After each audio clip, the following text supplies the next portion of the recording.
എല്ലാവർക്കും പൊന്നിൻ ചിങ്ങമാസത്തിലെ തിരുവോണ ദിനാശംസകൾ. ഇന്ന് ഈ വീഡിയോയിൽ ഞാൻ നിങ്ങളുമായിട്ട് ഷെയർ ചെയ്യുന്നത് നമ്മുടെ ഓണത്തിൻ്റെ ബാല്യകാല ഓർമ്മകളാണ്. കൂടാതെ അത്തപ്പൂക്കളത്തെക്കുറിച്ചും പിന്നെ അതിനേക്കാളൊക്കെ ഉപരി തിരുവോണത്തിൻ്റെ യഥാർത്ഥ ഐതിഹ്യത്തെക്കുറിച്ചാണ് ഇന്ന് പറയാൻ പോകുന്നത്.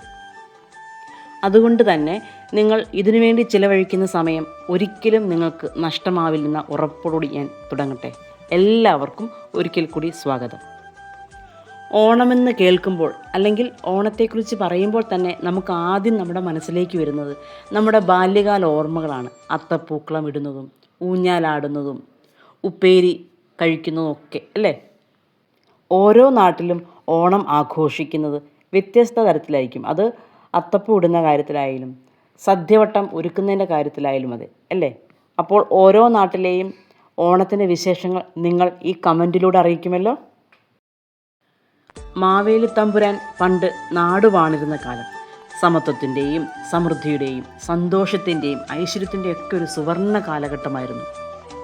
സമത്വവും സാഹോദര്യവും ജാതിമത ധനിക ദാരിദ്ര്യ ഭേദമന്യേ എല്ലാവരും സമന്മാരായി സന്തോഷത്തോടെ ജീവിച്ച് കള്ളവും ചതിയുമില്ലാതെ നാട്ടൊക്കെ സത്യവും ധർമ്മവും മാതൃകയായി നിലനിന്നിരുന്ന കാലം. കള്ളത്തരമോ കപടതയോ വഞ്ചനയോ ഒന്നും തന്നെ ഇല്ലാതിരുന്ന കാലം. വീടുകളിൽ പൂട്ടുപോലും അന്ന് ആവശ്യമായി ഇല്ലായിരുന്നു. പക്ഷെ ഇന്നോ കള്ളന്മാരെ പേടിക്കാതെ ആളുകൾക്ക് സമാധാനത്തോടെ കഴിയാമായിരുന്നു. രോഗവും കഷ്ടപ്പാടും ഒന്നുമില്ല. ബാലമരണങ്ങൾ കേൾക്കാൻ പോലുമില്ല എന്നാണ്. അസൂയയും കുശുമ്പും ഒന്നും ഇല്ലാതെ എല്ലാവരും ഭഗവത് ചിന്തയിൽ കഴിഞ്ഞിരുന്നു. കൃഷിയും വ്യാപാരവുമെല്ലാം അഭിവൃദ്ധിപ്പെട്ട് നാടെങ്ങും സമ്പത്ത് കൊണ്ട് സസ്യാഹാരാദികൾ കൊണ്ടും സമൃദ്ധമായിരുന്നു. തൻ്റെ പ്രജകളെ സ്വന്തം മക്കളെപ്പോലെ സ്നേഹിച്ച നീതിമാനും ദയാലുവുമായ അസുര ചക്രവർത്തിയായ മഹാബലി ചക്രവർത്തി വാണിരുന്ന കാലമായിരുന്നു ആ സുവർണകാലം.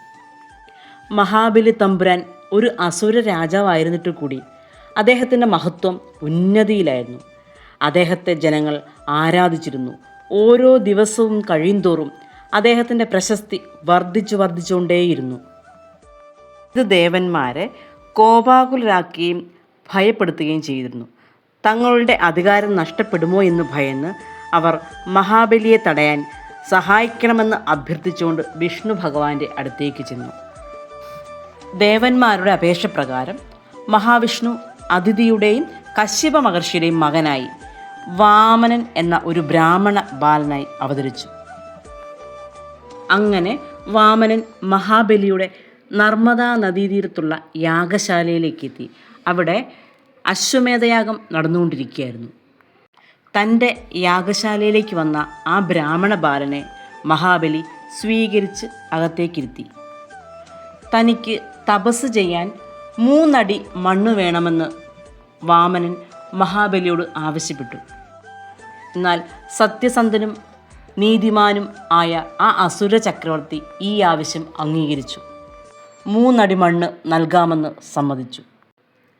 എന്നാൽ മഹാബലിയുടെ ഗുരുവായ ശുക്രാചാര്യൻ വന്നത് മഹാവിഷ്ണുവാണെന്നും ദാനം നൽകരുതേ എന്നും മുന്നറിയിപ്പ് നൽകിയിട്ടും ഈ വാക്കുപാലിക്കലിൽ നിന്നും മഹാബലി പിന്മാറിയില്ല.